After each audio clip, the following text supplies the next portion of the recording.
May I raise for you a few questions about Joseph that many times people really don't consider too much? Just a couple of them, all right?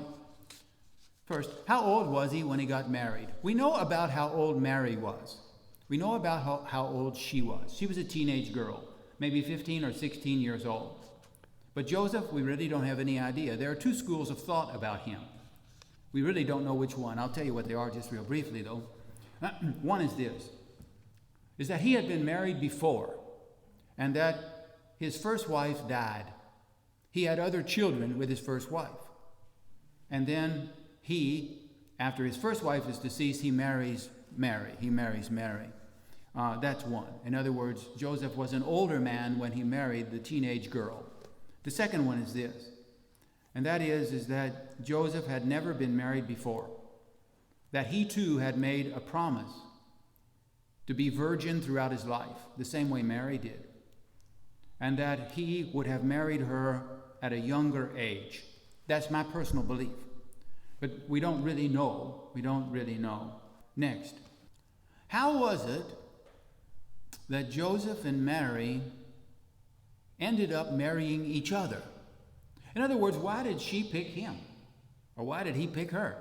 How did they come together as husband and wife? I mean, was it an arranged marriage? May I tell you a tradition? Some people would say it's a legend. You can label it the way you want. A tradition, a legend, you label it the way you want. But this is the tradition. It was the custom 2,000 years ago that in some cases, when a family gave birth to a little girl, the little girl would stay with them until she was 3. At 3, she would be given to the temple priest. And there would be lots of little girls like this. They would be given to the custody of the temple priest. And they stayed there as what were called temple virgins. And they would stay there and pray, study the scriptures, and serve in the temple until they were about 15 or 16 years old. And then they would be given back to their family, and their parents would arrange a marriage for them. That was the way it was 2,000 years ago in ancient Judaism. That was the way it was. By the way, the Catholic Church teaches this about her, that she would have been given by her parents, Joachim and Anne, to the temple when she was 3, that she was given away, and that she emerged when she was 15. And so when she's 15 years old, the high priest who was in charge of these girls says, you must go now back to your parents. Your parents will arrange marriage for you. But she said no. Mary says no. She says, no, I have consecrated my life to God. I will remain a virgin for the rest of my life. And so the high priest doesn't know how to deal with this little girl, this 15-year-old girl. Listen to what happens. He prays. He prays, dear God, give me the grace, the wisdom to know how to deal with this situation. And then this is what happened. In a mysterious way, the men who were unmarried in Jerusalem, the unmarried men in Jerusalem, who were of the line of David, that's very important, who were of the line of David, they were called to the temple, and each one of them was called to bring a stick. Very interesting.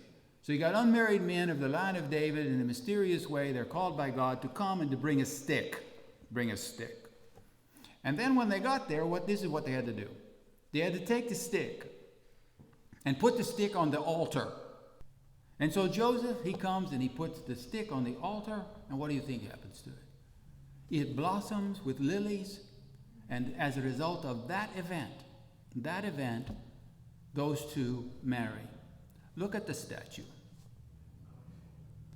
In every statue of St. Joseph, that particular legend or tradition is played out. They'll always show him with a stick, and on the end of the stick are the lilies. They'll always show it that way, because he's trying to show in a miraculous way that his marriage or betrothal to Mary was arranged by God, by that stick that he brought blossoming.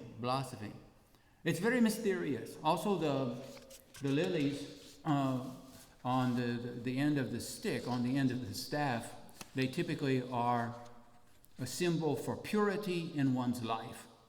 That's what I'm saying. You'll never look at the statue again the same.